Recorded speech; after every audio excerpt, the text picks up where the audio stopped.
Good evening, नमस्कार। स्वागत है आपका स्टडी IQ यूट्यूब चैनल पर। मैं वासु। हमारी चल रही थी रेलवे की सीरीज। 90 डेज़ के अंदर हमने रेलवे का मैथ्स का कंप्लीट सिलेबस कर लिया था। इसके बाद आज हमारा डे 92 है। डे 91 से हमने स्टार्ट किया है रिवीजन। 10 से 12 सेशन के अंदर अपना रिवीजन कंप्लीट हो जाएगा। पिछले सेशन में हमने स्टार्ट किया था परसेंटेज रिवीजन के अंदर, उसके बाद प्रॉफिट एंड लॉस के कुछ सवाल। आज हम टारगेट ये लेकर के चल रहे हैं कि आज अपना profit loss, discount, time work, pipe system and work wages वाला जो पार्ट है वो कंप्लीट का कंप्लीट रिवाइज हो जाए। तो चलिए फिर सेशन स्टार्ट करते हैं। सेशन स्टार्ट करने से पहले ज़रूरी बात, ये आपको दिख रहा है टेलीग्राम। टेलीग्राम पर जाएं, सर्च करें वासु स्टडी IQ। ये अपना टेलीग्राम का चैनल है। यहाँ पर आपको क्लासेस के PDF मिलते हैं, प्लस में क्लासेस के लिंक मिलते हैं और अदर इन्फॉर्मेशन जो एग्ज़ाम रिलेटेड है वो मिलती हैं। नीचे वाला जो पार्ट है वो है हमारा डाउट ग्रुप। यहाँ पर आप अपनी एग्ज़ाम रिलेटेड जितने भी डाउट्स हैं उनको पूछ सकते हैं। चलिए भाई, पिछले सेशन में हमने 40 सवाल डिस्कस किए थे। रिवीजन की सीरीज है तो इसका मतलब आपको जो पढ़ा दिया उनको रिवाइज करवाना है। क्वेश्चन नंबर 41 से स्टार्ट करते हैं। काफ़ी सारे सवाल डिस्कस करने हैं तो स्पीड है वही फास्ट रहेगी। आपको क्या करना है इसमें, जैसे स्क्रीन पर सवाल आए सबसे पहले आप उस सवाल को रीड करें। आपकी लैंग्वेज इंग्लिश है तो इंग्लिश में रीड करें, हिंदी है तो हिंदी में रीड करें। अगर और भी कुछ बेहतर कर सकते हैं तो नोटबुक और पेन लेकर के बैठा करें और साथ में उसको अटेम्प्ट करने का भी प्रयास करें। चलिए, क्वेश्चन नंबर 41 में क्या कहा, एक मकान और एक दुकान में से प्रत्येक को 1 लाख रुपए में बेचा गया। दोनों की SP क्या है, 1-1 लाख रुपए। मकान पर 20% की हानि, दुकान पर 20% का यहां से आपको लाभ होता है। कुल सौदे का परिणाम। ऐसे केसेस में हमने क्या देखा था, अगर सेलिंग प्राइस सेम है, एक पर X% का प्रॉफिट, एक पर X% का लॉस, फाइनली क्या होता था, X² अपॉन में 100% का लॉस निकल के आता था। ठीक है। अगर CP सेम होती है, कई बार एग्जामिनर ऐसे भी सवाल पूछ चुका है, तो उस केस में बच्चा सोचता है X² अपॉन 100। नहीं, उस केस में आपको एक्सप्लेन किया था CP सेम है। जैसे 100 रुपये CP है, एक को 120 में बेचा, एक को 80 में बेचा, 20% का प्रॉफिट, 20% का लॉस। SP क्या आ जाएगी, 120 + 80, तो 200 CP 200 SP। तो उस केस में नो प्रॉफिट नो लॉस। लेकिन जब सेलिंग प्राइस सेम होगी तो लॉस होगा, और वो कितने का होगा, X² अपॉन 100 का। 20 का स्क्वायर बटा में 100 करोगे तो साफ साफ पता चल रहा है कि आपको यहां पर 4% का लॉस हुआ है। चलो भाई, इसने तो क्या पूछा है, इस सौदे का परिणाम क्या हुआ, रुपए में पूछना चाह रहा है। लॉस हुआ ये सीधे सीधे आपको दिख रहा है। अब इसे रुपए में कन्वर्ट करना है। तो एक बात बताओ, ऑल ओवर जो उसका बिजनेस था उस पर 4% का लॉस। आसान भाषा में कहें तो उसने सामान 100 का खरीदा है, पूरा का पूरा 4 का लॉस हो गया है, तो पूरे के पूरे सामान को कितने रुपए में बेचा उसने, 96 में।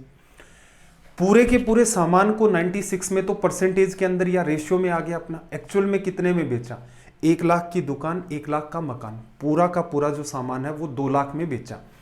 तो इसका मतलब सेलिंग प्राइस 2 लाख रुपए है, तो 96 2 लाख को बताता है, 1 की वैल्यू अपॉन में 96, और लॉस हुआ अपने को 4 का। ये वैल्यू निकालनी है।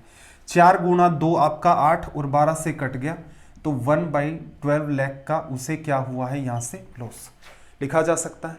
चलिए भाई, अगले सवाल पर आ जाते हैं। अगले सवाल में इसने क्या कहा, A ने एक वस्तु B को 20% के प्रॉफिट पर, B ने C को 10% लॉस पर, C ने D को 25% प्रॉफिट पर बेची, D ने आर्टिकल को 5400 रुपीज में खरीदा है, तो A की कॉस्ट प्राइस क्या होगी। कौन से सवाल हैं, सक्सेसिव इंक्रीज डिक्रीज के सवाल हैं। यही सवाल पॉपुलेशन में भी बनते हैं कि शहर की जनसंख्या बढ़ रही है, घट रही है, फिर बढ़ रही है, या लगातार बढ़ रही है, या फिर लगातार कम हो रही है। सबके लिए सेम ही पैटर्न काम करता है। तो मान लेते हैं A ने आर्टिकल को कितने रुपए में खरीदा, A रुपए में। B को 20% लाभ पर बेचा, तो ये तो इसकी CP है, इसका 120% SP होगा। 120 को क्या लिखते हो, 6/5। ये B की CP हो गई। B ने C को 10% लॉस पर, तो ये जो भी रेट है ये B की CP है। 10% का लॉस, इसका 90% निकाल दोगे तो कितना आ जाएगा, 9/10। ये C की CP है। C क्या कर रहा है, D को 25% लाभ पर, तो इसका 125% निकालोगे, क्या लिखा जाएगा, 5/4, जो कि D की CP आ गई है, कितनी है, 5400। 9 6 54 आपका कट चुका है, यहाँ से 5 से 5 कट गया। 10 गुणा 4 40 को 100 से करोगे तो सीधे सीधे रिजल्ट क्या बन गया यहाँ से अपना 4000 लिखा जा सकता है। चलिए भाई सवाल नंबर 43 की बात करें।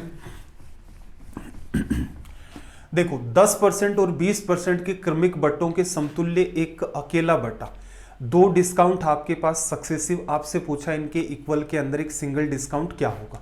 ये सवाल आप दो तरीके से कर सकते हैं। एक चाहे तो आप फॉर्मूला अप्लाई करें x plus Y minus X into Y divide by 100 और परसेंट।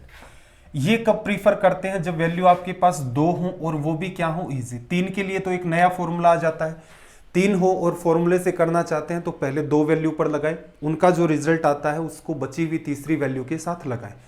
या फिर एक तरीका ये होता है कि वैल्यूज अगर आपको टिपिकल दिख रही हैं तो आप प्रीफर कर सकते हैं रेशियो मेथड।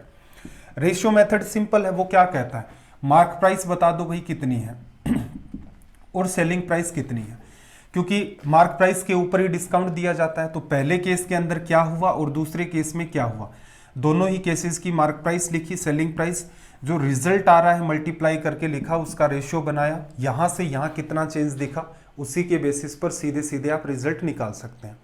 इसमें क्या करें भाई, 10 और 20 आसान वैल्यू है तो क्या करो, x की वैल्यू 10 है, y की वैल्यू 20 है, 10 plus 20 minus 10 into 20 divide by 100, ये तो 30 हो गया, 30 माइनस 200 बटे 100, तो यहां से 30 में से 2 लेस कर दिया, कितना आ गया 28%। रेशियो से तो करते तो क्या आता, देखो 10% का डिस्काउंट, 10% 1/10 होता है। अगर 10 रुपए मार्क प्राइस है तो 1 का डिस्काउंट होके वस्तु कितने में बेचेगा, 9 में। 20% का मतलब 1/5 होता है। 5 रुपए अगर आर्टिकल पर लिखे हैं तो ऊपर लिखी हुई वैल्यू 20% को बताती है, 1 का डिस्काउंट 4 में बेच दिया। ऊपर से नीचे मल्टीप्लाई करोगे तो 50 रुपए की चीज कितने में गई, 36 में। कितने का डिस्काउंट, 14 का। किसके ऊपर भाई, 50 के ऊपर। परसेंटेज में कन्वर्ट करना है, मल्टीप्लाई बाई 100, 2 बार कट गया, 28% रिजल्ट आ गया। तो आपने देखा कि रेशियो वाले मेथड में क्या है, चीजों को थोड़ा लिखना पड़ता है। इजी है मामला तो प्रीफर करें वही का वही, उसको माइंड के अंदर निपटा दें। चलो भाई आगे अपना अगला सवाल। इसने इस बार क्या कहा कि 3 डिस्काउंट आपके पास, एक 10% का है, एक आपका 20% का है और एक आपका 25% का। या तो आप क्या कर दो, पहला मेथड अप्लाई कर लो, 10 और 20 के ऊपर डिस्काउंट, 10 प्लस 20 माइनस 10 गुणा 20 बटे 100, 30 में से 2 चला, एक डिस्काउंट आपका 28 का, रिजल्टेंट आ गया। 28 के साथ 25 को डील कर दो तो 28 प्लस 25 माइनस 28 गुणा में 25 और डिवीजन में कितना, 100। ये 4 बार कट के इधर 7 आ गया, 28 में से 7 चला गया, 21, 21 में आप 25 जोड़ोगे तो इक्विवेलेंट डिस्काउंट कितने का आ गया, 46 का। ये चीजें हैं, देखो अगर आपने सिंसियरिटी के साथ ये काम कर रखा है, जो अपनी सीरीज चल रही थी 90 डेज की, मैंने अपनी तरफ से पूरी ईमानदारी बरतने की कोशिश की है, एकदम जी जान लगा करके आपको पढ़ाया है, रिलेवेंट कंटेंट पढ़ाया। ऐसा भी नहीं है कि चीजें आसान थी, ऐसा भी नहीं है चीजें सारी की सारी आलतू फालतू थी, एकदम टू दी पॉइंट बात की है। लेवल को हमने उठाया भी था, बीच बीच में बताया भी था कि देखो ये एसएससी से उठाए गए सवाल हैं, ये एसएससी सीजीएल मेंस से उठाए गए सवाल हैं। तो आप भी क्या करें, थोड़ा सा स्पीड को मेंटेन करें। मैं प्रयास ये करूंगा कि सारे के सारे सवालों में एग्जाम अप्रोच को फॉलो करूं और जो छोटा मोटा थ्योरी का पार्ट है उसे आपको रिवाइज करवा दूं। दूसरी अप्रोच अपनी रेशियो हो सकती थी। रेशियो से क्या करते भाई, 10% का डिस्काउंट, 10 की चीज 9 में चली गई, 20% 1/5 है तो 5 की चीज 4 में चली गई, 25% 1/4, 4 की चीज 3 में चली गई। ऊपर से नीचे गुणा करना है, लेफ्ट का पार्ट राइट से कट सकता है, ये आपने काट दिया। 50 रुपए की चीज कितने में चली गई भाई, 9 3 27 के अंदर। कितने का डिस्काउंट मिला आपको यहाँ पर, 23 का। 100 बना लेते इसको तो कितना हो जाता, डबल करते तो ये आ जाता आपका 46%। रीजन क्या है, अपने को 100 पर ही काउंट करना होता है। ये भी सीखा है कि कई बार अगर संख्याएं इजी वे के अंदर ही 100 बन रही हैं, मार्क प्राइस अगर आपकी 100 बन रही है 2 से गुणा करने पर, तो 2 से गुणा कर दो, रिजल्ट आ गया। चलो भाई क्वेश्चन नंबर 45 की बात कर लेते हैं। 45 में देखो इसने आपसे क्या कहा, एक व्यापारी वस्तुओं पर क्रय मूल्य से 40% अधिक अंकित कर देता है और अंकित मूल्य पर 20% की छूट देता है, व्यापारी को होता है। तो देखो 100 रुपए में अगर उसने वस्तु खरीदी है तो कितने रुपए लिख देगा, 140। इस पर 20% का डिस्काउंट देगा। 20% देखो सीधे सीधे गुणा करो, 140 गुणा में 20, 2 जीरो तो कट गए परसेंटेज से, 14 गुणा 2 28 का डिस्काउंट हो गया। आर्टिकल कितने में बेचा भाई? 112 में। तो 100 रुपए की वस्तु खरीदी और 112 में बेच दी, तो साफ साफ आपको यहां से दिख रहा है 12% का क्या हो गया है? प्रॉफिट लिखा जा सकता है। चलो भाई अगले सवाल की तरफ मूव करते हैं। क्या कहा? कोई व्यापारी अपने माल के लागत मूल्य से कितने प्रतिशत अधिक पर अंकित मूल्य रखे ताकि अंकित मूल्य पर 12% का बट्टा देने के बाद भी उसे 32% का लाभ हो। पिछले में तो क्या था? सीधे सीधे बताया था कि इतने % बढ़ा दो फिर डिस्काउंट दे दो। एक लैंग्वेज ये बनती है।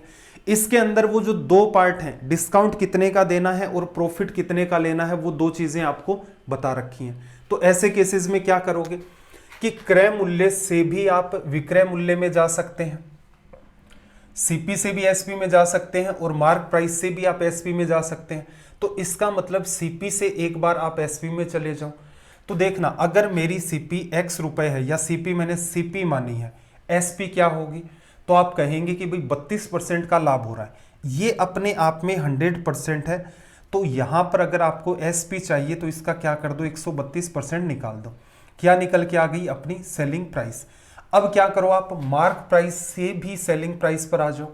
मार्क प्राइस आपने एमपी मान ली। डिस्काउंट कितने का है भाई? 12% का। तो इसका मतलब ये अपने आप में 100% है। 12% का डिस्काउंट दोगे तो एसपी कितनी आ जाएगी? मार्क प्राइस का 88%। ये पार्ट आपका यहां से कट गया। 4 से कट रहा है, 4 से काटोगे 3 और 2 32 बार, 1 मिनट, 4 33 बार। 4 से आप इसे काटेंगे तो ये आपका कितना आ जाएगा? 22 बार। 11 से काटोगे 3 और 2। देखना जरा, यहां साफ साफ दिख रहा है, आपको बताया बार बार कि सीपी की वैल्यू कितनी है? 2। एमपी की वैल्यू है कितनी? 3। आपसे क्या पूछा कि जितने पर उसने सामान खरीदा है उसको कितना बढ़ा करके लिखे। 2 रुपए में खरीदा, 3 रुपए लिखते, तो 1 रुपए बढ़ाया किस पर? 2 पर। 1/2 किसको रिप्रेजेंट करता है भाई? 50% को लिखा जा सकता है। चलो अगले सवाल की तरफ मूव करते हैं। जल्दी से लैंग्वेज को रीड करें। अपने दिमाग के एकदम सीट बेल्ट बांध के रखें, क्योंकि सेशन है ये, थोड़े स्पीड में चलेंगे। रीजन क्या है? अपने को मॉक टेस्ट भी डिस्कस करने हैं। एक दुकानदार एक स्कीम के तहत ग्राहक को 8 वस्तुएं खरीदने पर 4 वस्तुएं मुफ्त देता है। छूट प्रतिशत ज्ञात करें। ऐसे केसेस में आपको सिखाया है कि हर वस्तु के ऊपर लिखी हुई कीमत क्या मान लो? 1 रुपए। वो ग्राहक है, दुकान में चला गया, 8 वस्तुएं खरीदी, दुकानदार ने उसको 4 वस्तुएं फ्री दे दी। अब एक बात बताओ, उसने कितने रुपए पे किए? एक वस्तु के ऊपर 1 रुपया लिखा हुआ था, 8 उसने खरीद ली, इसका मतलब 8 रुपए का पेमेंट कर दिया। जब वो दुकान से बाहर आया तो उसके पास आर्टिकल्स कितने हैं? तो कहोगे 12। एक पर कितने रुपए लिखे हुए हैं भाई? 1 रुपया। तो इसका मतलब 12 आर्टिकल पर कितने रुपए लिखे? 12। ये क्या होगी? Mark price. डिस्काउंट इसी पर मिलेगा। अब देखना जरा, छूट कितने की मिली? 12 रुपए लिखे हुए थे, उसने 8 रुपए पे किए, इसका मतलब 4 रुपए की छूट मिली। किस पर? 12 पर। 1/3 का डिस्काउंट। परसेंटेज में बदलना है तो ऑप्शन डी आपका यहां से हो गया 33, 1/3% रिजल्ट। चलो भाई अगले सवाल की बात करें। एक दुकानदार एक स्कीम के तहत ग्राहक को 5 वस्तुएं खरीदने पर 3 वस्तुएं मुफ्त देता है, साथ में 20% की अतिरिक्त छूट भी देता है। तो कुल छूट प्रतिशत ज्ञात करें। देखना, एक आर्टिकल पर 1 रुपया लिखा हुआ है, तो इसका मतलब 8 आर्टिकल है उसके पास। मार्क प्राइस कितनी हो गई उनकी? 8 रुपए। सेलिंग प्राइस कितनी होगी इसके हिसाब से? एक आदमी क्या किया, उसने दुकान में चला गया, 5 वस्तुएं खरीदी, एक पर 1 रुपया खरीद लिखा हुआ था, तो 5 पर 5 रुपए। तो उसने क्या किया? दुकान वाले को 5 रुपए पे कर दिए। तो ये दुकान वाले के लिए तो सेलिंग प्राइस है और उस कस्टमर के लिए क्या है? Cost price. उसने 8 वस्तुएं खरीद ली हैं, 8 वस्तुओं पर रुपए कितने लिखे हुए हैं? 8। तो पहले केस का तो समाधान ये हो गया। आप चाहे इसे परसेंटेज में बदल लें, परसेंटेज में बदलेंगे तो कितने का डिस्काउंट मिला? 3 का। किस पर भाई? 8 पर। 3/8 क्या हो जाएगा आपका? 37.5%। लेकिन मामला जैसे ही पॉइंट में गया, आगे फिर 20% से भी डील करना है, तो बेटर क्या रहेगा? आपको सिखाया था रेशियो से डील कर लें। एक डिस्काउंट और दिया उसने 20% का। 20% का मतलब होता है 1/5। अगर आर्टिकल पर 5 रुपए लिखे हैं, एक का डिस्काउंट होकर आर्टिकल कितने में बिकेगा? 4 में। ये दोनों डिस्काउंट आपने रेशियो में लिख दिए, mark price versus selling price, ऊपर से नीचे मल्टीप्लाई करके एमपी और एसपी का रेशियो। ये पार्ट इससे कट गया। 4 इससे काटोगे, लेफ्ट राइट से कट जाता है, 2 का आर्टिकल 1 में गया, 1 का डिस्काउंट किस पर भाई, मार्क प्राइस पर, कितने का हो गया टोटल 50% का। तो ये यूज आपको आने चाहिए कि जरूरी नहीं है कि आप हमेशा ही फॉर्मूले को लेकर रिजिड रहें, आप दोनों ही चीजें सीखें, रेशियो भी सीखें, आप फॉर्मूला भी सीखें, दोनों की अपनी अपनी इंपॉर्टेंस है। फिर देखना जरा क्या कहा, 40 वस्तुओं का क्रय मूल्य 36 वस्तुओं के अंकित मूल्य के बराबर है, बेचते वक्त 1% की छूट देता है, लाभ प्रतिशत। क्या कहा भाई, 40 आर्टिकल की जो कॉस्ट प्राइस है, का मतलब मल्टीप्लाई, बराबर किसके है, 36 आर्टिकल का सेलिंग प्राइस, लिखा जा सकता है। अब एक बात बताओ, आगे मैं नहीं लिख रहा, सीपी किसको बताता है, इस 36 को, सेलिंग प्राइस किसको बताता है, इसको, लेकिन इसने क्या किया, इस सेलिंग प्राइस पर 1% की छूट दे दी। 1% 1/100 होता है, तो बाई 100 करोगे तो कितना आ जाएगा 0.4, कितने में बेचा भाई, 39.6 के अंदर। तो असल में उसने वस्तु 36 में खरीद के 39.6 में बेची, प्रॉफिट कितने का हुआ भाई, 3.6 का, कितने के ऊपर, 36 पर, परसेंटेज में बदलना है, मल्टीप्लाई बाई 100 कर दो, ये पॉइंट खत्म, ये फिर इससे खत्म, तो रिजल्ट क्या आ गया अपना 10%, लिखा जा सकता है। चलो भाई अगले सवाल पर आ जाते हैं, क्वेश्चन नंबर अपना 50। देखना क्या कहा इसने, किसी वस्तु के लागत मूल्य और अंकित मूल्य का अनुपात 2:3 है, वस्तु के लाभ व छूट का अनुपात 3:2 है, तो वस्तु का प्रतिशत छूट, डिस्काउंट परसेंटेज। इस बार इसने क्या किया, डिस्काउंट वाली चीजें रेशियो में डाल दी। कई सारी चीजें हैं तो आप सीधे सीधे क्या लिख लो, सीपी, एसपी और एमपी, क्योंकि सारी ही चीजें इसने काम में ले ली। अब एडजस्ट करते हैं, देखो लागत मूल्य कितना है 2 रुपए, अंकित मूल्य आपके पास कितना है भाई 3 रुपए, ठीक है। वस्तु पर लाभ कितने का हुआ है, रेशियो के अंदर 3, यहां से यहां जाओगे 3 जोड़ोगे।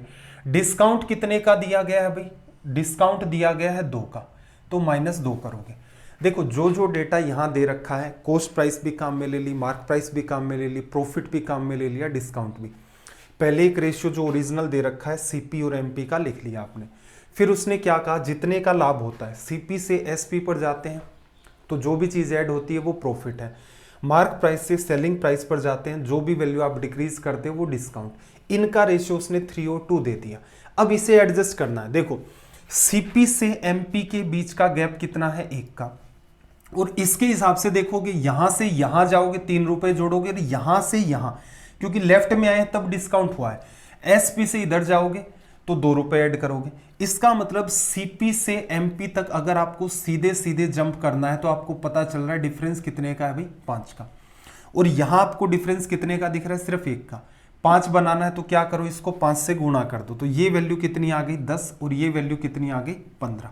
ये सारा मामला आपने हटा दिया, रेशियो वो का वो मेंटेन है। अब आपसे क्या कह रहा है, छूट प्रतिशत, सारा मामला बैलेंस है, ये बैलेंस कर ही लिया, तो 2 रुपए की छूट किस पर है 15 पर, प्रतिशत में बदलना है गुणा 100, कैंसिल आउट कर दो, 5 से काट दिया 20 और ये 3, 40 में 3 का भाग 33 1/3%, या फिर से देख लो 2 की कमी होगी 13, 3 का इंक्रीज होगा तो भी 13। तो जस्ट इन सवालों में क्या करना होता है, आपको रेशियो को बैलेंस करना होता है, बड़े ही इजी वे में इन सवालों को आप डील कर सकते हैं। चलिए भाई सवाल नंबर 51 पर आ जाते हैं। 51 में इसने आपसे क्या कहा, इसने कहा कि 16 वस्तुओं का क्रय मूल्य 12 वस्तुओं के विक्रय मूल्य के बराबर, जबकि 2 वस्तुओं पर दी गई छूट 3 वस्तुओं पर कमाए गए लाभ के बराबर है। पिछला ही सवाल है, पूछने का तरीका बदल दिया। देखना यहां पर भी वही चीजें आपके पास सीपी, एसपी और एमपी।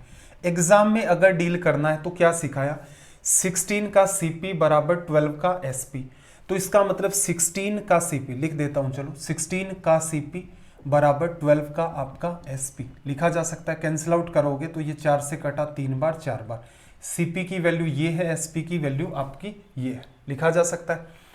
सीपी कितनी हो गई भाई आपकी 3, एसपी कितनी हो गई आपकी 4।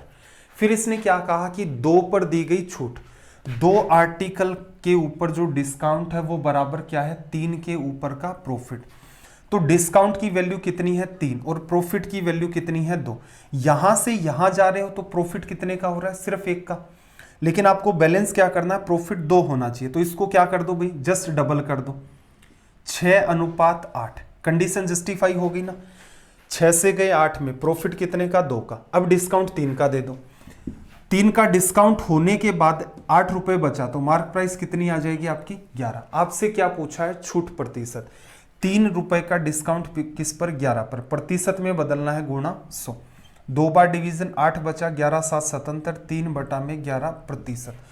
आप चाहे तो एग्जाम में आपको सारे सुधार बताए हैं, ये पार्ट लिखने की नीड नहीं थी, सीधे सीधे इतनी बातें लिखते। और इसमें भी आपको कहा था कि ये मत लिखा करो, क्योंकि सीपी एसपी और एमपी का एक पर्टिकुलर सीक्वेंस है, उसी सीक्वेंस को फॉलो करें और जस्ट रेशियो को बैलेंस करना। एक बार बात पकड़ में आ गई, मामला सोल्व हो जाएगा। चलो भाई, आपका बिल्कुल भी टाइम नहीं किया जाएगा इनके अंदर, और आप भी कोशिश करें कि जी जान लगा करके जितना आपके पास घर पर टाइम बचता है उसमें पढ़ाई लिखाई करें, क्योंकि एग्ज़ाम है, ये काफ़ी टाइम के बाद कंडक्ट हो रही है। इसके बाद पता नहीं ये एग्ज़ाम्स कब कंडक्ट होंगे, और हर एग्ज़ाम के अंदर ही कंपटीशन बढ़ रहा है। मुद्दे की बात यह है कि भाई आजकल हर टीचर की ऐसे सोच चुकी है ऑल ओवर इंडिया के अंदर। अब स्टूडेंट को जो टीचर ठीक लगता है उससे पढ़ते हैं। बहुत सारे बच्चे भी मेहनती हैं। ऑफलाइन में तो पहले गिने चुने सेंटर हुआ करते थे, आज से 2 साल पहले। अब कोई बच्चा वहाँ तक चला जाता था तो टीचर बेहतर मिल जाते थे, नहीं जा पाता था तो बात नहीं बनती थी। अब कंटेंट सबके पास पहुँचना स्टार्ट हो गया है, तो इसलिए मैं आपको कहता हूँ जी जान लगा दें, क्योंकि एक बार आपने सिलेक्शन ले लिया, उसके बाद आप जो भी आपका जो एम्बिशन है, कुछ और आगे की जॉब के लिए ट्राई करना है, कुछ और करना है, तो वो आप ट्राई कर ले जाएंगे। अदरवाइज क्या है, इसी के अंदर घूमते रहो। इस बार रेलवे में मान लो किसी का नहीं हुआ, फिर वो वापस से प्लान करेगा कि एसएससी की तैयारी करूं, बैंक की करूं, स्टेट एग्जाम की करूं।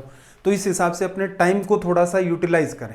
इसलिए मैं इनके अंदर आपको कोई ज्ञानवर्धक बातें भी नहीं बताता हूं कि सीधे सीधे खींच दो मामले को। बेरोजगारी से बड़ा कोई मोटिवेशन नहीं होता एक स्टूडेंट के लिए। देखना, एक वस्तु के ₹10,000 मूल्य पर एक 50% की छूट कितनी अधिक होगी, 2 क्रमागत 40 और 10% की छूट। देखो, एक इक्विवेलेंट डिस्काउंट 50% का है, 40 और 10 की 2 छूट होती हैं, तो क्या लिखते हो आप, 40 10 50 माइनस 40 गुणा में 10 बटा में 100, तो 400 बटा में 100, तो क्या आ जाएगा 4%। तो पहले वाला डिस्काउंट कितने का है, 50% का। दूसरे वाला कितना है, 50 से 4 कम। तो ये तो सेम मेंटेन हो ही रहा है, इसी को तो हम कहते थे कि ये गैप है आपका। ठीक है, ये बात अगर आपने वहां पर अच्छे से समझ लिया तो इस सवाल में कुछ नहीं करना था, 10,000 का 4% निकालते, ऑप्शन ए आपका सीधे सीधे करेक्ट हो जाता। क्या सिखाया था, ये 50% है, इसको जबरदस्ती 46% नहीं लिखना है, क्योंकि फिर लेस करोगे 4%, कई बार क्या है ये वैल्यू बड़ी टिपिकल बनती है। तो आपको पता है कि यहां पर और यहां पर वैल्यू सेम मेंटेन होती है। कॉम्बिनेशन कैसे देता है, एक 50 का डिस्काउंट है, एक 30-20 का है, एक 50 का डिस्काउंट है, एक 42 और 8% का है, एक 50 का डिस्काउंट है, एक 41 और 9%। तो 50 इधर बनता है, 50 इधर बनता है।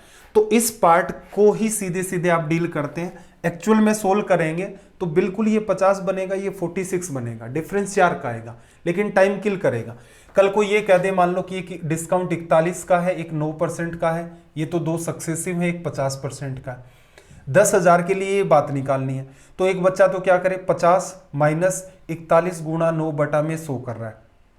अब क्या होगा, अगर उसने पूरे को सोल्व कर दिया तो उसका होगा टाइम किल। आपको पता है यहां 50 है और यहां 50 बन रहा है और इससे कुछ कम है, तो असल में इन दोनों का डिफरेंस, इसमें से इसको घटाओगे तो ये माइनस से इससे ये कट जाएगा, ये माइनस माइनस प्लस होकर के वो डिफरेंस मेंटेन कर देगा। तो इस सवाल में सीधे सीधे क्या कर दे, 10,000 का 41 गुणा 9 बटा में 100 और ये परसेंटेज, ये 2020, तो सीधे सीधे आपका रिजल्ट यहां से निकल के आ जाता। चलो हाँ, और जो बच्चे सीधे सीधे रिवीजन कर रहे हैं, मेरे ख्याल से वो कंफर्ट फील नहीं कर रहे होंगे इन सीरीज के अंदर, तो अभी भी आपके पास टाइम है। पीडीएफ पड़ी हुई है टेलीग्राम के ऊपर, सारा का सारा क्लासेस का लिंक आपको पता है, तो डेली बेसिस के ऊपर 4-5 क्लासेस को भी करें तो भी अभी है टाइम, लगानी पड़ेगी एफर्ट, लेकिन अभी भी आप कवर कर सकते हैं। आप ये सोचें सीधे रिवीजन के अंदर, देखो रिवीजन उन बच्चों के लिए टारगेट किया था डे 1 से जो बच्चे लगे हुए हैं सिंसियरिटी के साथ, और लास्ट में जाकर एग्जाम से पहले खुद को मैनेज नहीं कर पाते कि क्या पढ़े क्या ना पढ़े, इसलिए ये रिवीजन सीरीज चलाई गई है, जिससे सारे के सारे सवाल जो उन्होंने करे हैं एक बार के लिए वो माइंड के अंदर गो थ्रू हो जाए। देखना, एक दुकानदार 75% तथा 40% की 2 क्रमिक छूट देकर वस्तुएं बेचता है। दूसरी छूट का मूल्य कितना है भाई 30 रुपए। तो अंकित मूल्य कितना रहा होगा? देखना, मार्क प्राइस आपने मान ली MP, ठीक है भाई। पहली छूट कितने की है? 75% की। तो मार्क प्राइस 100% है, 75% की छूट दे दी तो कितने में बिकेगी? 25% में। मार्क प्राइस पर डिस्काउंट देने के बाद अब आपके पास ये कीमत बची। अगली छूट कितने की है? 40% की। और इसने देखो पैसे दे रखे हैं, वो भी क्या है? दूसरी छूट का मूल्य 30 रुपए। तो इसका मतलब ये कीमत रह गई। अब इसके ऊपर डिस्काउंट देना है, कितने का? 40%, और वो डिस्काउंट ही 30 रुपए है। तो इसका मतलब सीधे सीधे इसका 40% निकालोगे तो 2/5 होगा। इसे सोल्व कर लें, ये 2 बार कटा 10, और यहां से सीधे सीधे रिजल्ट आपका आ गया 300। अगर वो ये कह देता कि एक डिस्काउंट 40 का और दे दिया, फिर आपकी जो कीमत है डिस्काउंट देने के बाद 30 रुपए, तो उस केस में क्या करते? यहां पर 60%, 40 का डिस्काउंट दिया, कीमत कितनी रह गई? 60%। तो दोनों ही टाइप के सवाल पूछे जाते हैं। एक मिनट, इस सवाल में क्या गड़बड़ की भाई हमने? 75% की छूट दे दी और 40% की 2 क्रमिक छूट देकर बेचता है। दूसरी छूट का मूल्य 30 रुपए है। तो बताइए अंकित मूल्य कितना रहा होगा? कोई गड़बड़ तो नहीं की है? अच्छा, 2 ऑप्शन 150 150, इसका मतलब एक कोई सा ऑप्शन 300 रहा होगा। ठीक है, कैलकुलेशन में कोई मिस्टेक नहीं है। चलो भाई, एक बेईमान दुकानदार अपना सामान लागत मूल्य पर बेचने का दावा करता है, लेकिन 1 किलो वजन के बदले में क्या करता है? 875 ग्राम के वजन का इस्तेमाल करता है। उसका लाभ प्रतिशत क्या सिखाया था? आप ये मान लो दुकानदार ने जो सामान खरीदा है उसकी रेट क्या है? 1 ग्राम का CP कितना मानोगे? 1 रुपए। इसका मतलब दुकान वाला अगर 1 किलो सामान खरीद के लाता है तो दुकान वाले ने कितने रुपए पे किए हैं? 1000 रुपए। आप उस दुकान वाले के पास जाते हैं और ये कहते हैं कि भाई सामान चाहिए। दुकान वाला कहता है आपको कि भाई हम लोग तो कोई अपना बिजनेस एक्सपेंड कर रहे हैं या दुकान बंद कर रहे हैं, तो हम अपना सामान कॉस्ट प्राइस के ऊपर बेच रहे हैं। वो आपको बिल दिखाता है कि देखो 1000 ग्राम मैं खरीद के लाया हूँ 1000 रुपए में, आप मुझे 1000 रुपए दे दो, मैं आपको 1 किलो सामान दे दूंगा। आप सोचते हो यार ये बड़ा सस्ता ऑफर मिला है, जिस रेट के ऊपर इस दुकान वाले को पड़ा उसी रेट में मुझे दे रहा है। आपने क्या कहा दुकान वाले को? चलो ठीक है भाई दे दो, ये लो 1000 रुपए। आपने दुकान वाले को 1000 रुपए दे दिए ये सोच करके कि वो आपको 1000 ग्राम सामान देगा। ठीक है, दुकान वाले ने क्या किया भाई? दुकान वाले ने सिर्फ और सिर्फ आपको 875 ग्राम सामान दिया। ठीक है, तो असल में सारा खेल खत्म हो गया इन सारी चीजों पर। दुकान वाले ने आपको सामान कितना दिया? 875 ग्राम। तो इसका मतलब दुकान वाले ने इस सामान को कितने रुपए में खरीदा था? 875 रुपए में। आपको उसने ये सामान कितने रुपए में बेच दिया? 1000 रुपए में। 875 में खरीदा क्योंकि उसके लिए कॉस्ट क्या है? 1 ग्राम 1 रुपए में। 875 रुपए में खरीद के 1000 में बेचा, 125 रुपए का उसने लाभ कमाया। परसेंटेज में निकालें तो गुणा में 100। 25 से आप काटोगे 5 बार, 100 में 4 बार, 800 में 32, 33, 34 और 32 और 3 35, 5 से काटा आपने 7 बार। क्या हो गया भाई? 14 7 98, 2/7% रिजल्ट। सारा खेल इस पर डिपेंड करता है। ये बात आप सीख जाएं, सीधे सीधे इन सवालों को डील कर लेंगे। चलिए भाई, क्वेश्चन नंबर 55 की बात कर लेते हैं। क्या कहा? एक व्यापारी के पास 1000 kg चीनी है। इसका कुछ भाग 8% लाभ पर, शेष भाग 18% लाभ पर, कुल 14% का लाभ कितनी मात्रा? 8% लाभ पर। ये आपको मैंने कहा था कि जैसे पॉपुलेशन होती है आदमी और औरतें, मिक्सर होता है पॉपुलेशन आपका आदमी औरतों का। फिर हमने क्या पढ़ा था? जैसे दूध पानी आपका मिक्सर है, उसमें तो कोई समस्या ही नहीं है। उस हिसाब से ही एक भाग वो क्या करता है? लाभ पर बेचता है, दूसरा कुछ अलग लाभ या हानि पर बेचता है। तो ये भी क्या है? दोनों वैरायटी के लिए मिक्सर बनाते हैं। मिक्सर कैसे? इस क्वांटिटी का परसेंटेज अलग है प्रॉफिट लॉस, इस क्वांटिटी का परसेंटेज अलग है प्रॉफिट लॉस का। स्पीड टाइम डिस्टेंस में भी मिक्सर काम में लिया था। वहां पर क्या देखा था कि कुछ दूरी इस स्पीड से, कुछ दूरी इस स्पीड से, और पूरी जर्नी की एवरेज स्पीड आपकी ये होती थी। तो ये सारे के सारे क्या हैं? आपके मिक्सर के पार्ट। ठीक है, तो यहां पर क्या करो? कुछ भाग 8% पर बेचा और दूसरा भाग 18% पर बेचा। ऑल ओवर उससे 14% का प्रॉफिट। बड़े में से छोटा लेस कर देंगे तो यहां पर क्या आएगा? 4 और ये कितना आ जाएगा? 6। कितना आ गया 2:3 या सीधे सीधे ही बन रहा है 4 किलो पहला भाग, 6 किलो दूसरा भाग, टोटल कितना आपका भाई 10 किलो। अब इसने क्या कहा कि उसने कितनी मात्रा 8% लाभ पर, 8% के नीचे जो आएगा वो होगा। अब देखो ये किसको बताता है, 10,000 को किससे गुणा किया 100 से, तो इसको भी 100 से कर दो, इसको भी 100 से कर दो, तो 400 केजी अपना यहां से क्या हो गया रिजल्ट। ठीक है, मिक्सर से करेंगे तुरंत के तुरंत सवाल सोल्व हो जाएगा। चलो भाई 56 वाले में क्या कहा है इसने, एक दुकानदार 75% और 40% की दो क्रमिक छूट दे करके बेचता है, दूसरी छूट का मूल्य 30 रुपए, बताइए वस्तु का अंकित मूल्य कितना है। चलो ये तो हो ही गया था, फिर से रिपीट हो गया। अब देखो हम लोग स्टार्ट कर रहे हैं टाइम एंड वर्क, और ऐसा का ऐसा ये पैटर्न किस में चलता है, पाइप एंड सिस्टम में, और उसके लास्ट में हम डिस्कस करेंगे कुछ सवाल वर्क एंड वेजेस के। तो ये दो तीनों के तीनों चैप्टर हैं, ये एक ही कॉन्सेप्ट पर बेस्ड होते हैं। इस चैप्टर में सबसे इंपॉर्टेंट बात यह है कि अगर आपने इफिशियंसी निकाल ली या इफिशियंसी का रेशियो निकाल दिया, कितना भी मुश्किल सवाल हो आप इजी वे में कर सकते हैं। तो सारा का सारा टारगेट क्या होता है अपना, इफिशियंसी या दक्षता निकालना। मतलब क्या है इफिशियंसी का, कि कोई आदमी पर्टिकुलर टाइम में कितना काम करता है। जैसे एक आदमी हर रोज 10 रसगुल्ले खा सकता है, तो ये उसकी क्या है इफिशियंसी। 5 दिन में कितने खाएगा, 10 गुणा 5, तो ये 10 गुणा 5 50 रसगुल्ले आए, ये उसका क्या है 5 दिन का काम। एक दूसरा आदमी मान लो हर रोज 15 रसगुल्ले खा सकता है, तो ये उसकी क्या है इफिशियंसी। मान लो 10 दिन में उसने कितने खाए, एक 15 गुणा में 10 करोगे 150 रसगुल्ले, तो ये उसका क्या है 10 दिन का काम। ठीक है, तो ये इफिशियंसी है। टाइम आपको डेज में भी दे सकता है, यही बात आपको आवर में भी दे दी जाती है कि घंटों में। जैसे एक आदमी हर घंटे 5 रसगुल्ले खा सकता है, 3 घंटे में कितने खाएगा, 5 गुणा 3, तो हर घंटे उसने जितना काम किया है 5 रसगुल्ले खाना, वो उसकी इफिशियंसी है। टाइम से गुणा कर दोगे तो आपका टोटल वर्क। तो यहां पर देखना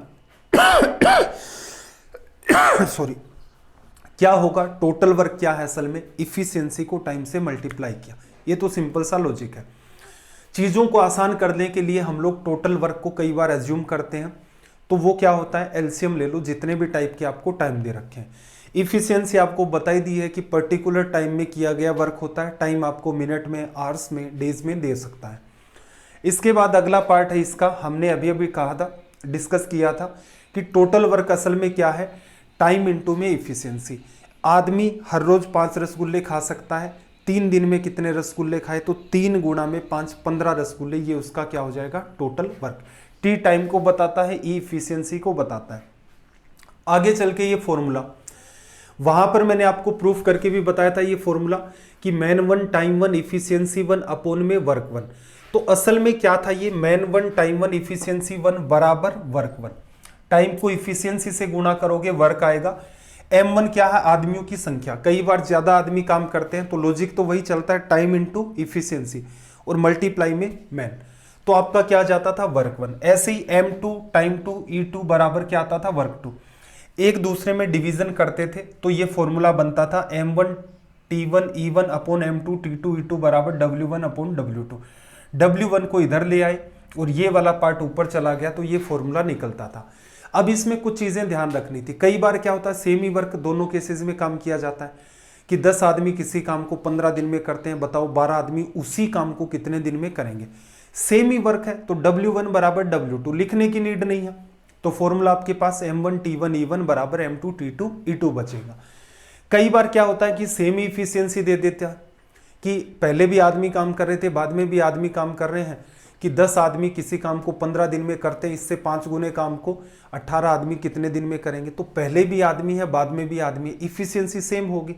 वर्क अलग अलग है, टाइम अलग अलग है, आदमियों की संख्या अलग अलग है, तो फॉर्मूले से इफिशियंसी हट गई। कई बार क्या होता है, सेम इफिशियंसी है, सेम ही वर्क है, तो W1 बराबर W2 हो जाएगा, E1 बराबर E2 हो जाएगा, लिखने की नीड नहीं है। चल अब मुद्दे की बात करते हैं। ए किसी काम को 9 दिन में, बी उसे 12 दिन में करता है, ए और बी उसे कितने दिन में करेंगे। क्या सिखाया था कि टोटल वर्क जो है असल में आपका क्या है, टाइम इनटू में इफिशियंसी। अगर आपको नीड है टाइम की तो टोटल वर्क में आप डिवीजन किसका कर दो, इफिशियंसी का।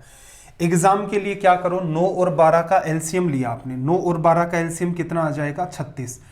टोटल क्या है 36 लड्डू खाने हैं, ए क्या करता है 9 दिन में खा लेता है, तो ए की क्षमता कितनी होगी 36/9 4। बी इनको 12 दिन में खा लेता है 36 लड्डू, तो 36/12, हर रोज कितने खाए उसने 3 लड्डू। 36 लड्डू खाने हैं, दोनों मिलकर के खाने हैं, तो इसका मतलब दोनों की क्या है ये इफिशियंसी, ए और बी की। ऊपर क्या है आपके पास टोटल वर्क, और आपको टाइम चाहिए, डिवीजन कर देते हो 7 5 35 1/7 डेज। तो ये आप सीधे सीधे डील कर सकते हैं। ये सारा का सारा मामला हम लोग ऑलरेडी पढ़ चुके हैं कि अप्रोच आपको ऐसे सवालों में एग्जाम में क्या काम में लेनी है। अब देखना जरा आगे आ जाते हैं। ए और बी एक काम को 72 दिन में, बी और सी उसी काम को 120 दिन में, सी और ए उसी काम को 90 दिन में, तीनों मिलकर कितने दिन में करेंगे। अब देखना जरा 72, 120 और 90, एलसीएम कितना आएगा भाई 360। टाइम निकालना है तो टोटल वर्क में सभी की इफिशियंसी का भाग दोगे।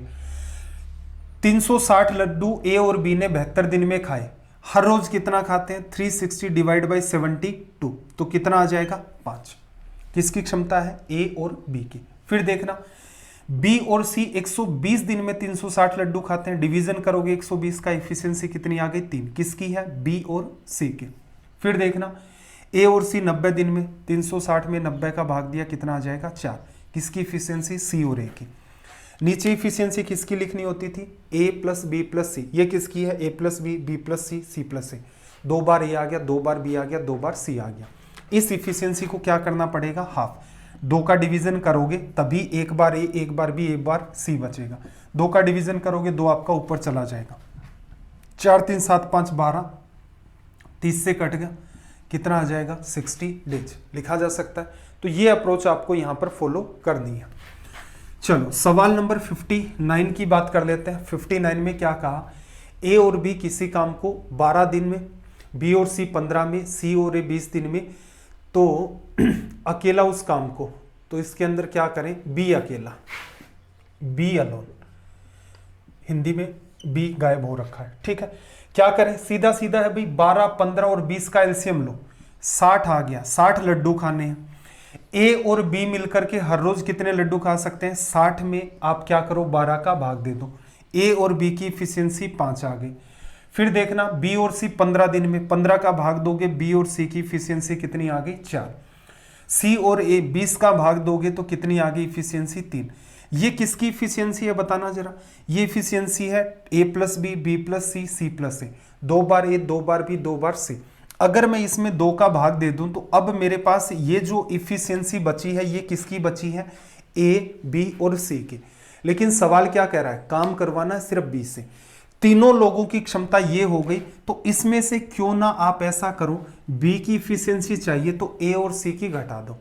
ए और सी काम को 20 दिन में करते हैं, इनकी इफिशियंसी कितनी है 3 को लेस कर दो। नीचे इफिशियंसी किसकी बची है बी की, ऊपर टोटल वर्क आपका ये है। देखना 5 4 9 3 12 में 2 का भाग दिया 6 में से 3 चला गया 3 60 में 3 का डिवीजन कर दोगे तो रिजल्ट कितना आ जाएगा आपका 20 डेज। ये आपकी होती है इन सवालों को डील करने की एग्जाम अप्रोच। चलो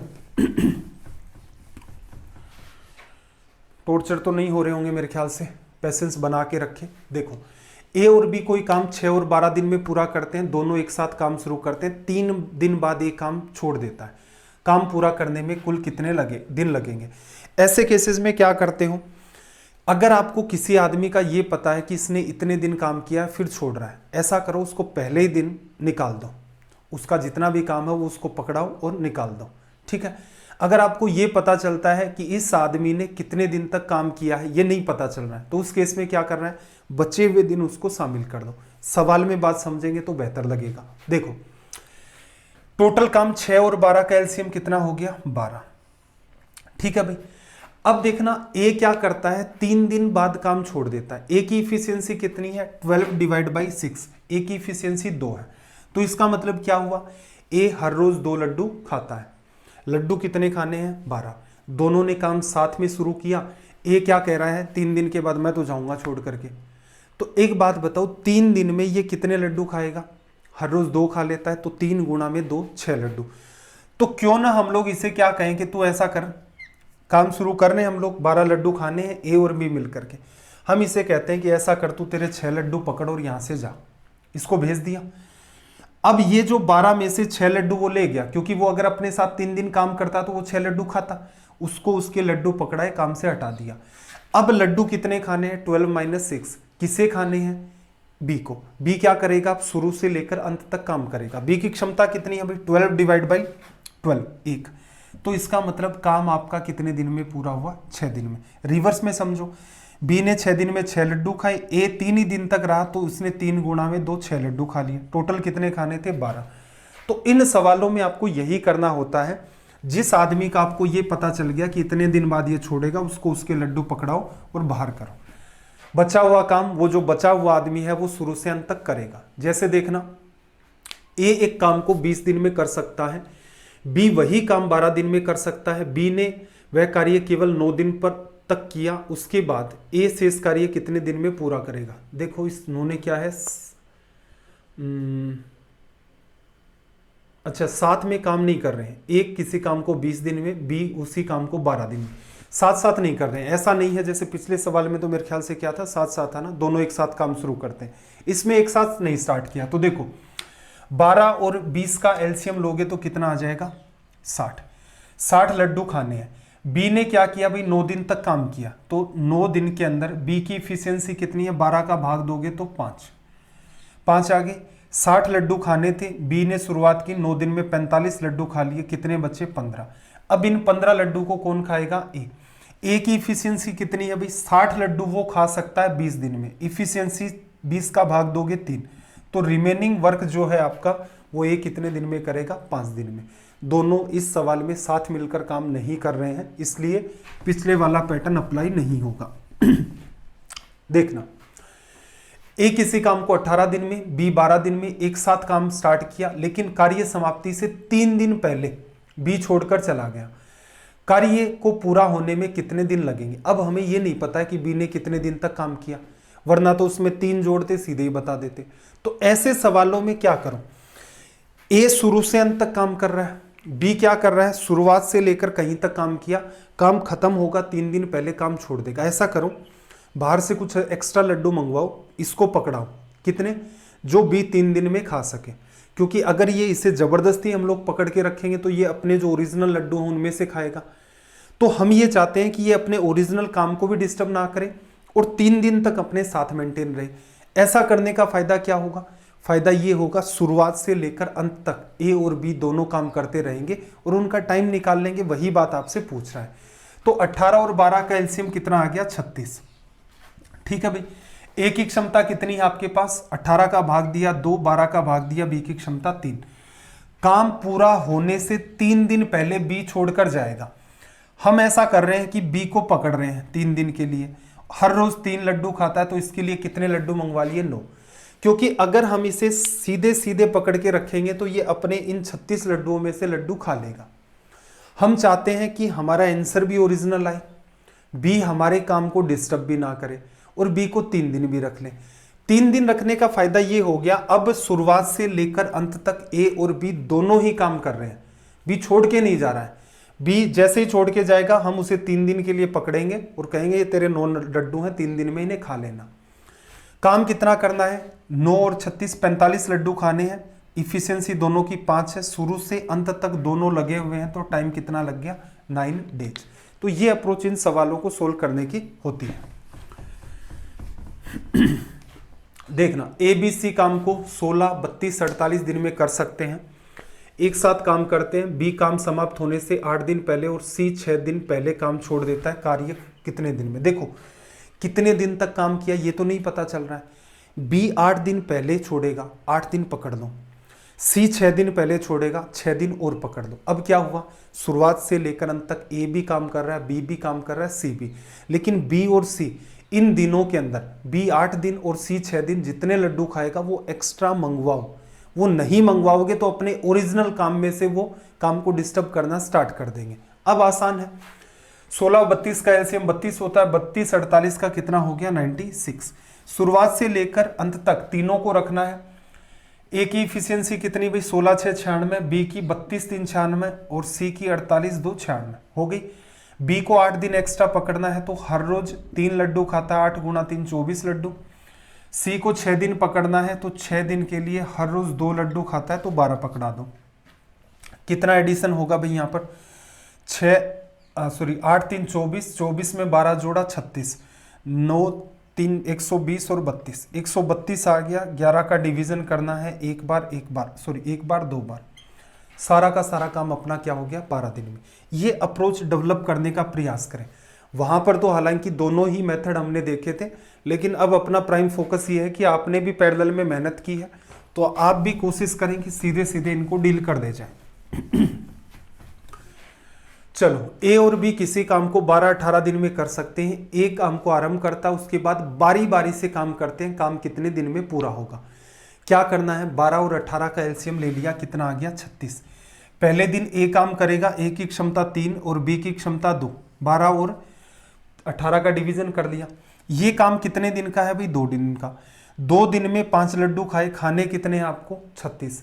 तो आसपास पहुंचाना है, क्रॉस नहीं करना है। हर रोज 5 लड्डू तो 7 पेयर बनाएंगे ऐसे, तो इसका मतलब 14 दिन के अंदर ये लोग कितने लड्डू खा लेंगे? 35 खा लिए। 5 लड्डू 2 दिन में, 5 को 7 से किया, 35 आ गया। लड्डू क्रॉस नहीं करवाने, काम को क्रॉस नहीं करवाना, उससे पीछे तक लाना है। 2 दिन लगते थे, 7 से गुणा किया, 14 दिन में इतना काम हो गया। अब बारी किसकी? ए से स्टार्ट होते थे, फिर बी पर खत्म। अब बारी ए की। लड्डू कितने बचे हुए हैं? एक खाना है। बारी ए की है। ए की क्षमता कितनी हर रोज खाने की? 3, तो 1/3 डे और लग गए। तो असल में रिजल्ट क्या आ जाएगा? 14 1/3। ये आपकी अप्रोच होती है इन सवालों को सीधे सीधे डील करने की। ठीक है, यहां पर हमें वो जो डिटेल्ड मेथड था वो हमने टाइम एंड वर्क के अंदर सीखा है, उससे आप अवॉइड करें, इस अप्रोच को फॉलो करें। ए बी सी काम को 30 20 10 दिन में कर सकते हैं। ए को एक दिन के काम में बी का सहयोग मिलता है, अगले दिन सी का, यही क्रम आगे चलता रहता है। देखो 30 20 10 की एलसीएम लोगे तो कितना आ जाएगा? 60। ए की क्षमता कितनी है भाई? 3। बी की क्षमता है आपकी कितनी? 2।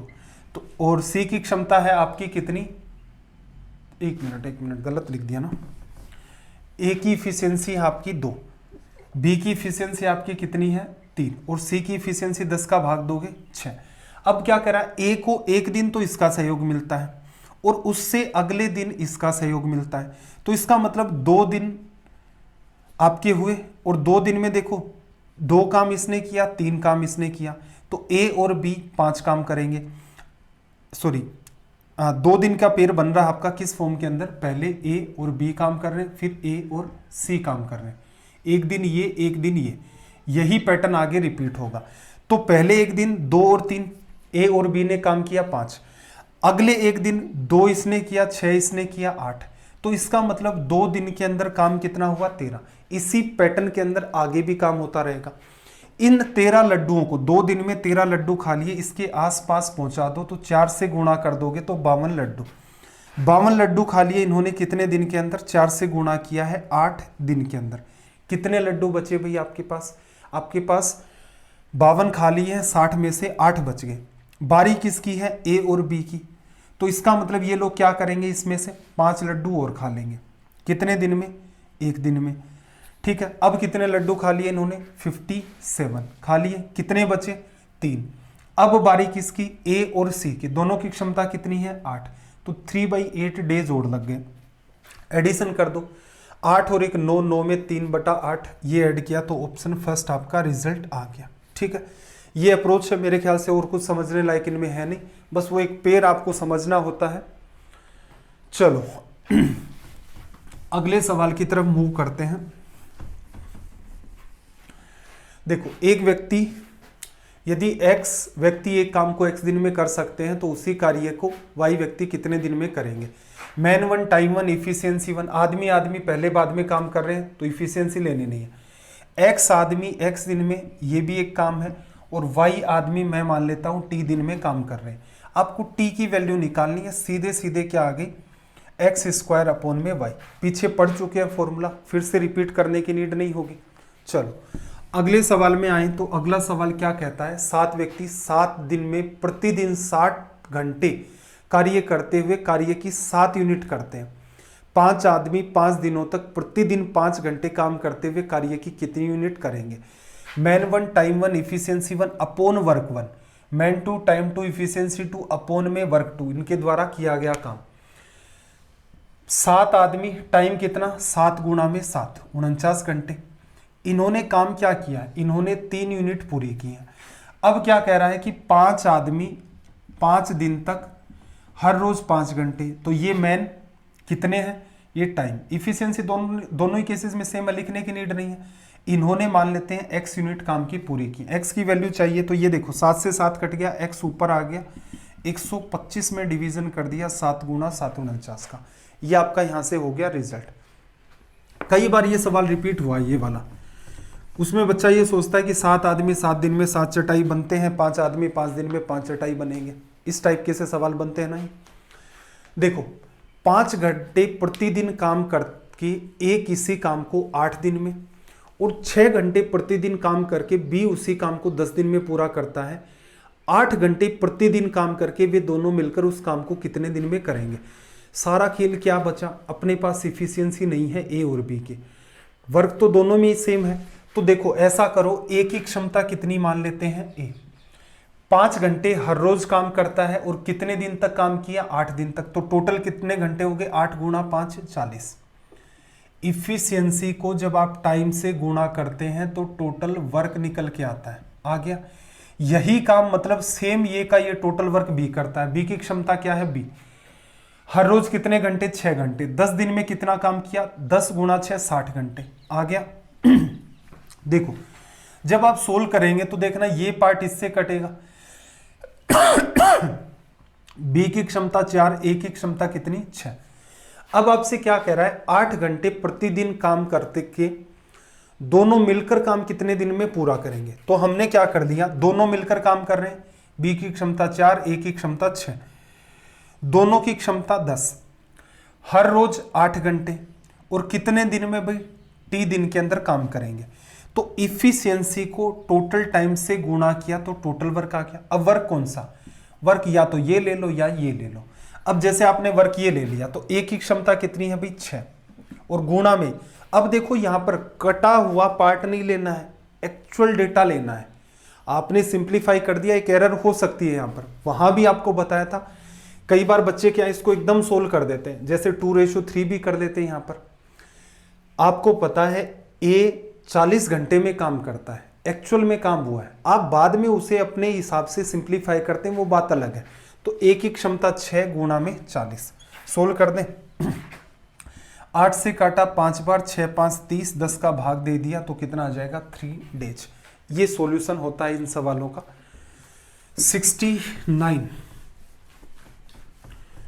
69 में देखना क्या कहा, ए किसी काम को संपन्न करने में, किसी कार्य को संपन्न करने में ए बी की तुलना में 2 गुना और सी की तुलना में 3 गुना समय लेता है।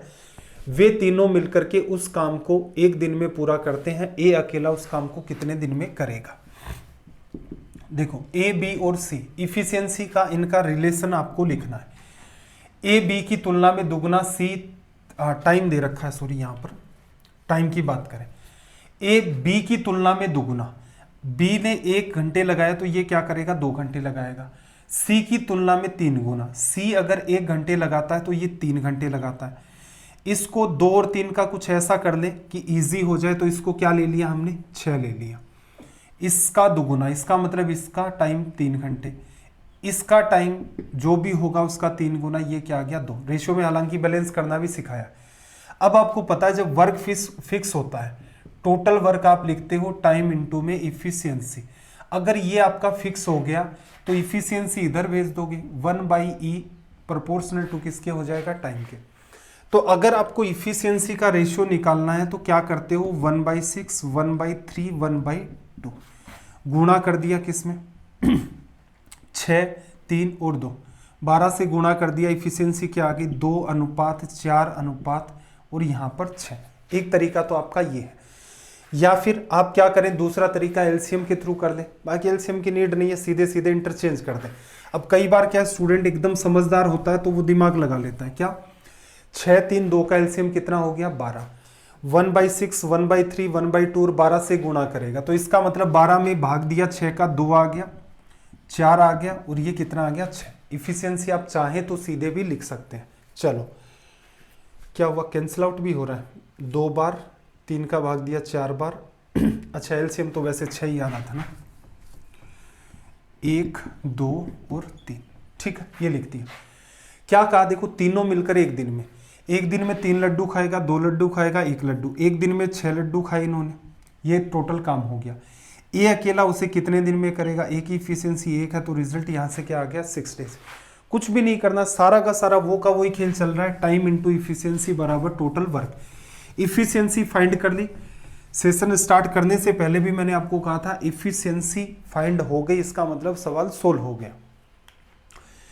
ए बी की तुलना में 3 गुना बेहतर है, इसलिए वह कोई कार्य बी की तुलना में उससे 40 दिन कम अवधि में कर सकता है, दोनों मिलकर वही कार्य कितने दिनों में करेंगे। देखो एक आपके पास ए है, एक आपके पास बी है, इफिशियंसी दे रखी है, ए जो है बी की तुलना में 3 गुना बेहतर, बी की इफिशियंसी 1 है तो ए की 3।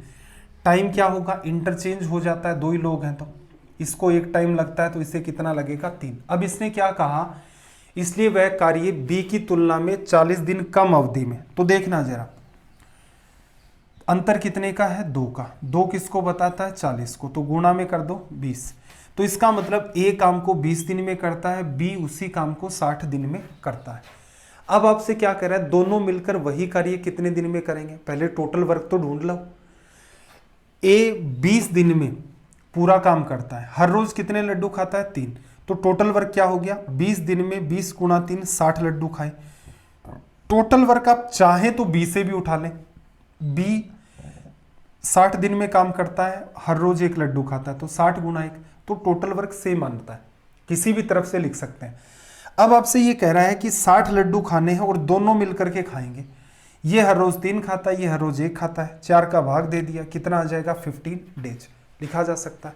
एकदम ईजी है, थोड़ा सा कॉमन सेंस डेवलप कर लो, कोई फर्क नहीं पड़ता, तुरंत के तुरंत ई और टी तक लिखने की नीड नहीं है, ए बी भी लिखने की नीड नहीं है।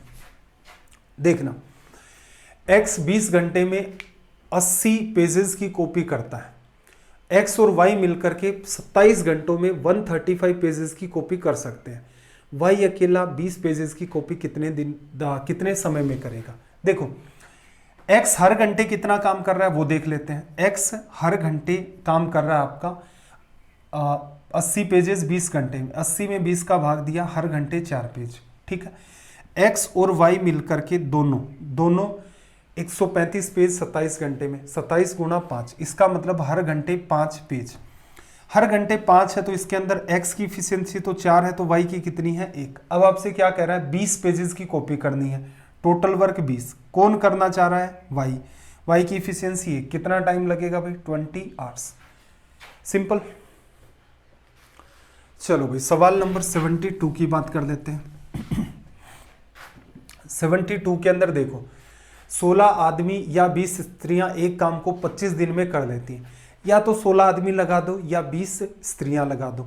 इससे क्या कंक्लूजन निकला कि 16 आदमी जो हैं वो बराबर किसके हैं 20 स्त्रियों के, ठीक है। सोल्व करोगे तो यहां से 4 से काटोगे, ये कटा 4 बार, 4 से काटोगे 5 बार। आदमी की क्षमता ये है इस तरफ और औरत की क्षमता ये है, आदमी की क्षमता 5, औरत की क्षमता 4। 25 दिन में काम कर लेते हैं तो 28 पुरुष और 15 स्त्रियां उससे कितने दिन में करेंगी। अब देखो टोटल वर्क लेना है, टोटल वर्क क्या लें 16 आदमी, एक आदमी की क्षमता कितनी 5, 16 आदमियों की क्षमता 80 आ गई, काम कितने दिन में करते हैं भाई 20 दिन में। ये क्या है आपका टोटल वर्क। एक आदमी हर रोज 5 लड्डू खाता है, 16 आदमी हर रोज 16 गुना 5 लड्डू खाएंगे, 25 दिन में इन्होंने काम पूरा कर लिया है, तो ये टोटल लड्डू हो गए। ये काम आप स्त्रियों से भी करवा सकते थे।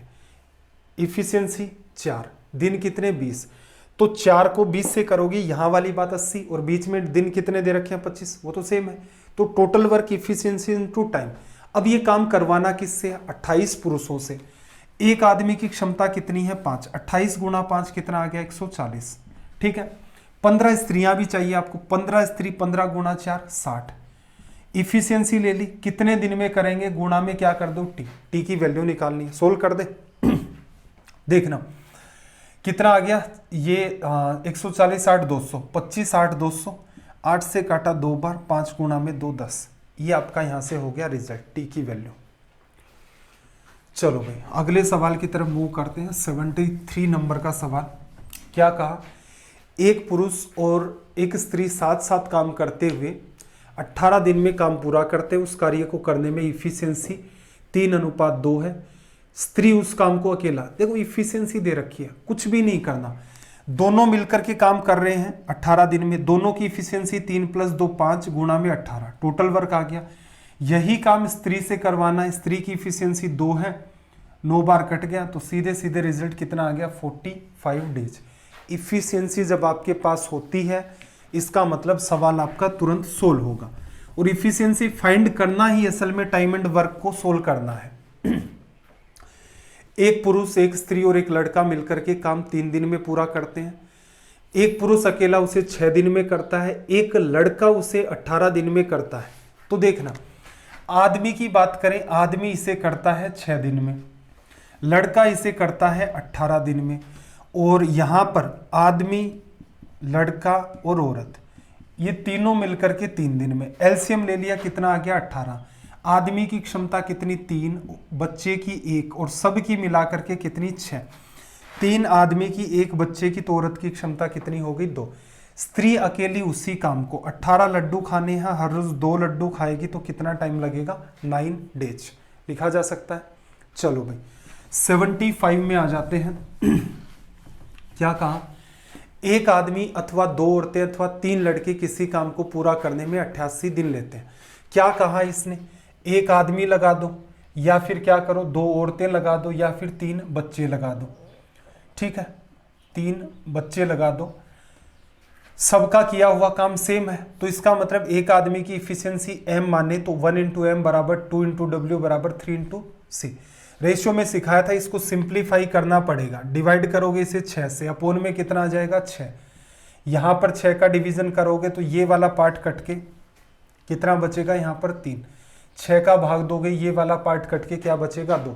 रेशियो में बताया था स्टैंडर्ड फॉर्मेट ऑफ रेशियो क्या है, इफिशियंसी आ गई सबकी, आदमी की 6, औरत की 3, बच्चे की 2। अब क्या कहा, किसी काम को पूरा करने में 88 दिन लेते हैं। एक आदमी ने काम 88 दिन में किया, हर रोज कितने लड्डू खाता था भाई आदमी 6 लड्डू, ये टोटल काम हो गया। यही काम एक आदमी, एक महिला, एक बच्चा, तीनों से करवाना है। 6 3 9 2 11, 11 सब की इफिशियंसी, हर रोज 11 लड्डू खाएंगे, 8 से कट गया, इसका मतलब काम पूरा हो जाएगा 48 डेज में, लिखा जा सकता है। चलो क्वेश्चन नंबर 76 की बात कर लेते हैं। सवाल नंबर 76, ए और बी काम को जितने समय में करते हैं, ए अकेला उस काम से 4 दिन अधिक, बी अकेला उस काम को 16 दिन अधिक में करता है। ए उस काम को कितने दिन में करेगा। ध्यान रखना ये सवाल क्या था, ए और बी अगर किसी काम को टी डेज में करते हैं, ए अकेला उसे टी + x डेज में करता है, बी अकेला उसे अगर टी + y डेज में करता है, तो t की वैल्यू क्या निकलती थी √xy। एक इंपॉर्टेंट पैटर्न था, एक्सप्लेन किया था कि कैसे आया ये। दोनों मिलकर जितना टाइम लेते हैं, ए अकेला उससे 4 दिन ज्यादा, बी अकेला उससे 16 दिन ज्यादा। ए अकेला कितने दिन में, पहले तो निकाल लो दोनों कितने दिन में करेंगे, तो √ में 4 गुणा में 16 आ गया, 64 की वजह से 8। दोनों मिलकर 8 दिन में करेंगे। आपसे क्या पूछा, ए अकेला कितने दिन में करेगा, ए करेगा जितने दिन में दोनों ने किया है उससे 4 दिन ज्यादा। बस ये फाइंड करना था आपको, पीछे बताया जा चुका है ये डिटेल के अंदर, तो इस पैटर्न को थोड़ा सा ध्यान रखना।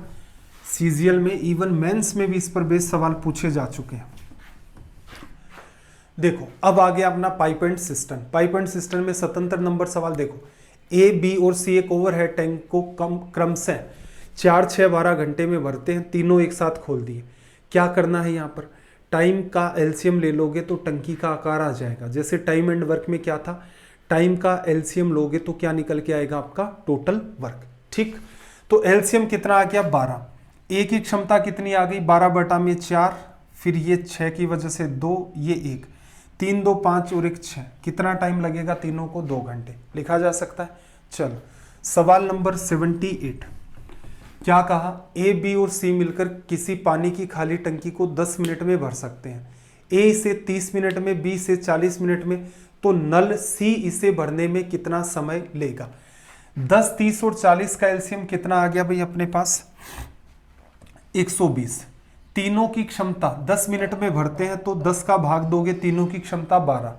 ए की क्षमता कितनी है, 30 का भाग दोगे 4। बी की क्षमता 40 का भाग दोगे तो कितनी आ गई, 3। अब आपसे क्या कह रहा है, सी अकेला। टोटल टंकी का आकार ये हो गया, ये तीनों की क्षमता, ये ए की क्षमता, ये बी की क्षमता। ए और बी की क्षमता को क्या कर दो, लेस कर दो। ए बी सी तीनों की है, ए बी चला गया तो क्या बचा, सी। 7 लेस किया, 5 बचा। 5 का भाग 120 में दोगे तो 24 गुना में 5 आपका रिजल्ट आ जाएगा 24 मिनट। देखना, ए टैंक को 4 घंटे में भर सकता है, बी उसे 6 घंटे में। एक एक घंटा बारी बारी से खोले, पहले पाइप ए को खोला जाता है, टैंक कितने घंटे में। 4 और 6 का एलसीएम कितना आ गया, 12। पहले ए की क्षमता, ए ने 3 लीटर पानी डाल दिया, फिर बी ने इसमें 6 का भाग दोगे, इफिशियंसी 2। तो इसका मतलब 2 घंटे में इन्होंने पानी कितना डाला है, यहाँ पर 5 लीटर। आसपास जाना है लेकिन इससे कम, जस्ट डबल करोगे तो 10 लीटर पानी टंकी में चला गया, कितनी देर में, 4 घंटे में। ठीक है, कितना लीटर पानी और भरना है, 2 लीटर। टंकी 12 लीटर की है, 2 लीटर भरना है। बारी किसकी है, ए की। टाइम कितना लगेगा, 2/3 आवर। तो असल में इसका रिजल्ट देखोगे तो 4 घंटे प्लस 2/3 घंटे। तो यहां से ऑप्शन 4 अपना क्या आ गया, करेक्ट। एकदम नकली सवाल होते हैं ये वाले। तो सवाल नंबर 80 की बात कर लेते हैं। 80 में इसने देखो आपसे क्या कहा, 3 नल ए बी सी किसी टंकी को 12, 15, 20 घंटों में भर सकते हैं। ए पूरे टाइम खुला रहेगा, बी और सी बारी बारी एक एक घंटे के लिए खोले जाते हैं। टंकी कितने समय में भरेगी, देखो 12, 15 और 20 का एलसीएम कितना आ गया, 60। ए तो लगातार खुला रहेगा, तो ए की क्षमता कितनी है, 5। पहले घंटे 5 लीटर, दूसरे घंटे 5 लीटर। बी की क्षमता 15 का भाग दोगे 4, तो पहले घंटे बी 4 लीटर पानी।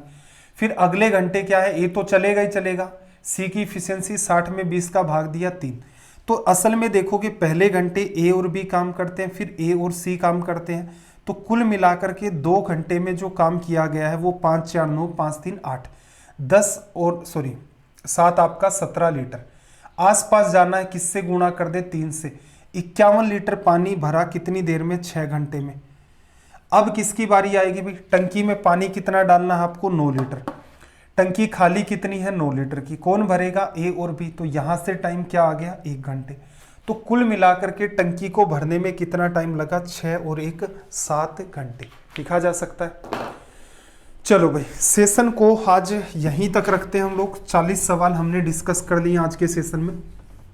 ठीक है, थोड़ा सा फास्ट पढ़ाने के चक्कर में क्या कई बार गला बैठ भी जाता है और एक बार हल्का फुल्का फ्लो भी बिगड़ जाता है। तो मेरे ख्याल से सारा कुछ मैनेज कर लेंगे आप, कोई समस्या वाली बात नहीं है। मैं ये चाह रहा हूँ कि आपके पास जितना भी टाइम है या आपने जितनी भी अब तक पढ़ाई कर रखी है, कोई फर्क नहीं पड़ता है, अच्छे से उसको रिवाइज करवाओ।